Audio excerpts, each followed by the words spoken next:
जय तो बोलो। हाँ जय को इतनी कचास क्यों है? जय बोलो। बोला सद्गुरु महाराज की जय। पधारेला हरि गुरु संतनी जय। गुरु निरात महाराज की जय। तो गुरु विना ज्ञान न उपजे अने गुरु विना न मळे भक्ति नो भेद। गुरु विना आ संशय ना मिटे भले चारे वाचो वेद।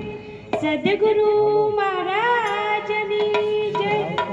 આજે ગામ પાથાવાડા પવિત્ર અને પુણ્યશાળી ભૂમિ પર એવા દલપતબા તથા તેમના સહપરિવાર મળીને આ સંત મેળાવડો રાખી અને એવા સદગુરુ મહારાજ બ્રહ્મ ક્ષત્રિય બ્રહ્મ જ્ઞાની અમારા ઈષ્ટદેવ એવા કાંજીરામ બાપુ તથા સંત માતા બીજાબા તથા નામી અનામી સંતોના અરસપરસ દર્શન કરાવ્યા એ બદલ કોટી કોટી વાર વંદન કરું છું કે ધન ધન જે કુળને વંદુ જે કુળમાં હરિદાસા કોટીક વરસ તીરથ જેવની જનેતાને કે આવા પવિત્ર પુત્ર પ્રકાશ્યા। આ મનુષ્ય અવતાર મળ્યો છે અને જો આ અવતારમાં આપણે સદગુરુ ધારણ ના કરીએ ને તો આપણું જીવન સાવ નકામું છે કે સદગુરુ વિના ઘોર અંધારું વાત મારી માની લો। સદગુરુ વિના જીવનમાં ઘોર અંધારું છે અને સદગુરુ સિવાય આ અંધારું કોઈ મટાડી શકે તેમ નથી। એટલા માટે આપણે સદગુરુના ચરણે જવું પડે કે કરોડોના પુણ્યથી મળ્યો આ મનુષ્ય અવતાર હેત કરીને પ્રભુના ભજે તેને લાખો વાર ધિક્કાર। આ મનુષ્યનો અવતાર આપણને એટલો કિંમતી મળ્યો છે એટલો અનમોલ અને જો આ અવતારે આપણે પરમાત્માનું ભજન ના કરીએ તો આપણને લાખો વાર ધિક્કાર કહેવાય। એટલા માટે સદગુરુના ચરણે જઈ પ્રથમ તો મનુષ્ય થવાની જરૂર છે। ગીતાજીમાં પણ કૃષ્ણ ભગવાને અર્જુનને કહ્યું હતું હે અર્જુન તારે ભક્ત નથી થવાનું તારે સંત નથી થવાનું તારે ભગવાન નથી થવાનું ફક્ત ને ફક્ત તું મનુષ્ય બની અને તું તને જાણ। એટલે આપણે પણ સદગુરુના ચરણે જઈ મનુષ્ય થઈ અને પોતાની જ પારખ કરવાની જરૂર છે। નકર આ દુનિયામાં કોઈને શાંતિ નથી। જ્યાં દેખું ત્યાં લાગી રહી લાય આ સંસારની માય। આ દુનિયામાં કોઈને શાંતિ નથી। ગાડી બંગલા વાળાને નરવી ઉપાધિઓ છે માટે આવા સંતના સમીપ જાઓ તો સદગુરુ મહારાજ આપણને પળમાં શાંતિ કરાવી દે છે। માટે જાગો કે સાને કરો તમે બડાઈની વાતો હજુ તમને કેમ નથી સમજાતું। સાચું સમજવું હોય તો સંતના ચરણમાં જાતું બોધી લે ભક્તિનું ભાતું અલ્યા ખોલી લે તારું ખરું ખાતું 10 પીંગાને ગુરુ કાંજીરામ મળ્યા એને કીધા વણું નથી રહેવાતું।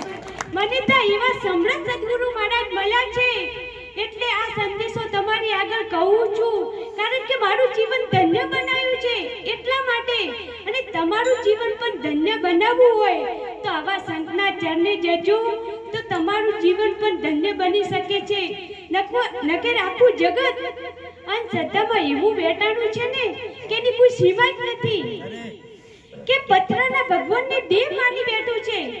પથ્થરની મૂર્તિ આગળ માગણી કરે હે ભગવાન મને કો કાપ પેલું કે તારું બેસાડેલું બેઠું મૂર્ખ તારી એક ફૂટી કે બે બધું કરનાર તમે છો। પથ્થરની મૂર્તિ બનાવનાર પણ તમે એમાં મંદિર બાંધનાર પણ તમે એમાં પથ્થરની મૂર્તિ લાવનાર પણ તમે એમાં નારિયેળ ચડાવનાર પણ તમે અને છતાંય તમે એના પાસે માગણી કરો છો કે મને કો કાપ પેલું આપે ખરા કોઈ દિવસ ના આપે। તો જાગો જાગવા જેવો સમય છે। બજારમાં પથ્થરની મૂર્તિ લેવા જાય છે એ મૂર્તિમાં જો હાજ હોય તો વેચનારો વેચે ખરા એના ઘરે જઈને એનું જ ભલું ના કરે। માટે જાગો આ તો ઘરમાં કોકને દાંત ડૂબવા આવી નથી કે દોરો વધ્યો નથી। જો દોરો વધવાથી દાંત વધતી હોય તો બધા દવાખાના બંધ ના થઈ જાય। થોડો તો